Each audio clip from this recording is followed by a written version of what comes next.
اس مبارک مہینے کی فضیلت کے بارے میں رسول اللہ صلی اللہ علیہ وسلم کے چند فرامین ہیں۔ محرم جو اسلامی سال کا پہلا مہینہ قرار پایا، اس کی بنیاد کہاں رکھی گئی؟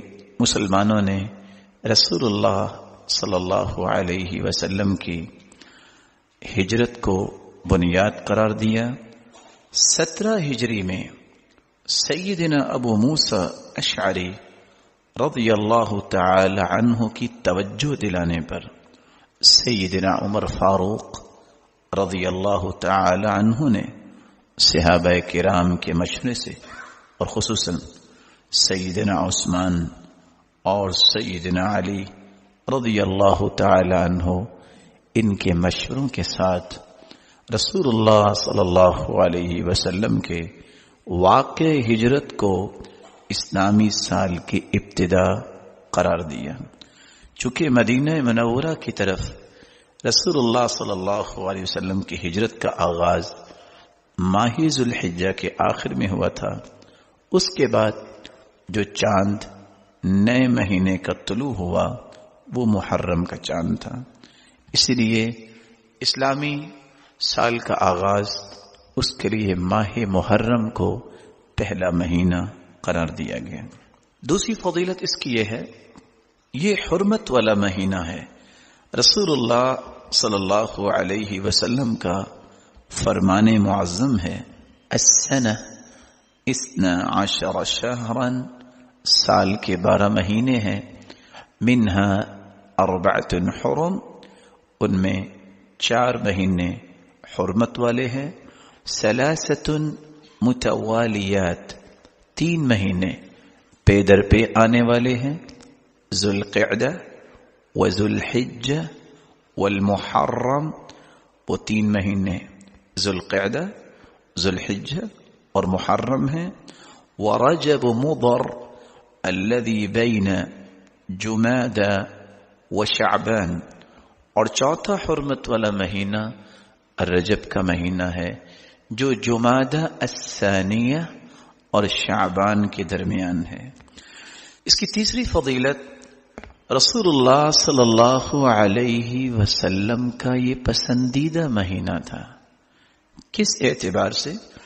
عبداللہ ابن عباس رضی اللہ تعالیٰ عنہ فرماتے ہیں، ما رأيت النبي صلى الله عليه وسلم يتحرى صيام يوم فضله على غيري إلا هذا اليوم، يوم عاشوراء، وهذا الشهر يعني رمضان۔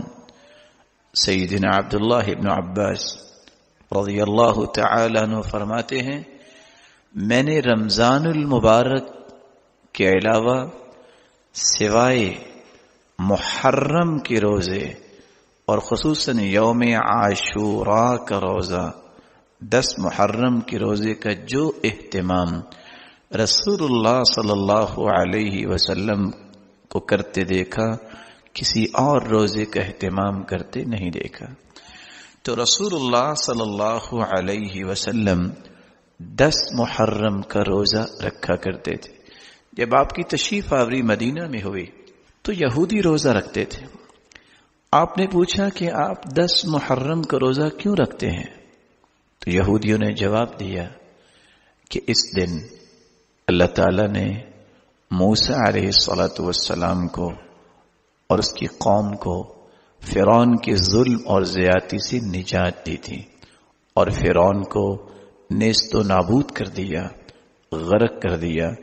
تو ہم اللہ کا شکر بجا لانے کے لیے یہ روزہ رکھا کرتے ہیں۔ تو رسول مقبول صلی اللہ علیہ وسلم نے فرمایا، نحن احق بموسیٰ منکم، ہم زیادہ حق رکھتے ہیں کہ ہم تم سے زیادہ اس بات کا حق رکھتے ہیں، کیونکہ موسیٰ کلیم اللہ، اللہ کے پیارے پیغمبر تھے، اور تمام کے تمام انبیاء جو ہیں کلہم اخوہ، وہ بھائی ہیں، تو یہ تو ہمیں بھی رکھنا چاہیے۔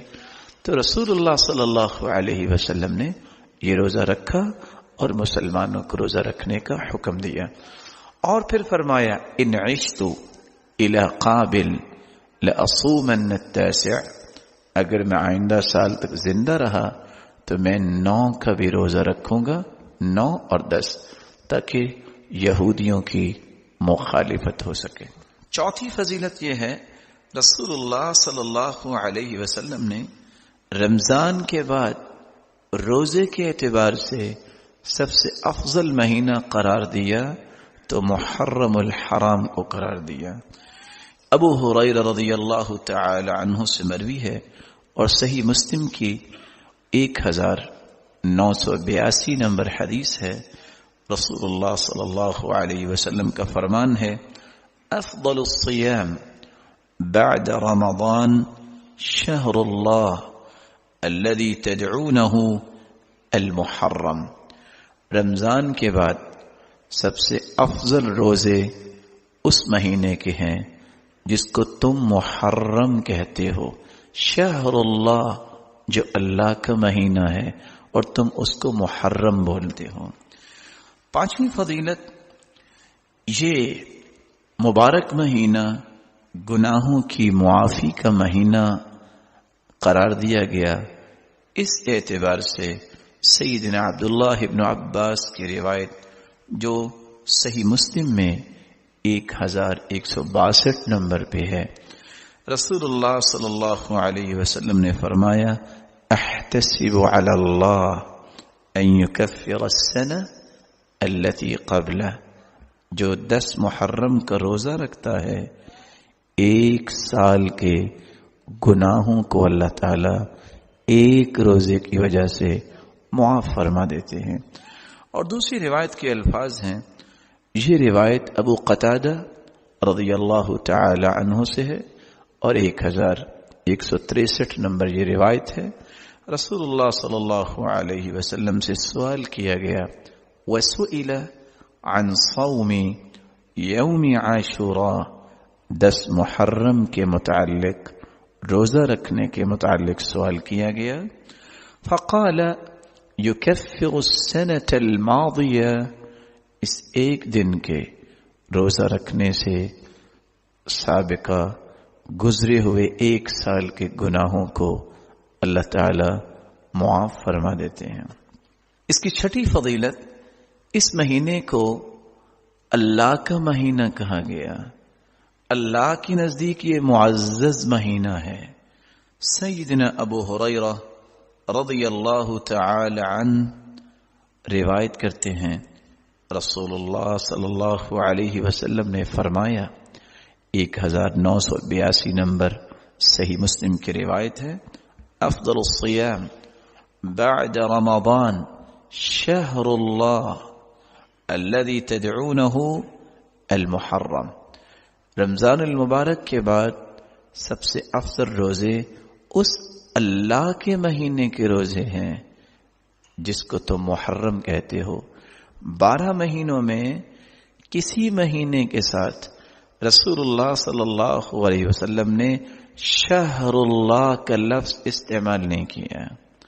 یہ اعزاز صرف اور صرف اسی مہینے کو حاصل ہوا۔ رسول اللہ صلی اللہ علیہ وسلم نے اس مہینے میں اپنی بیٹی کی شادی کی، اس اعتبار سے بھی یہ مہینہ معزز ہے۔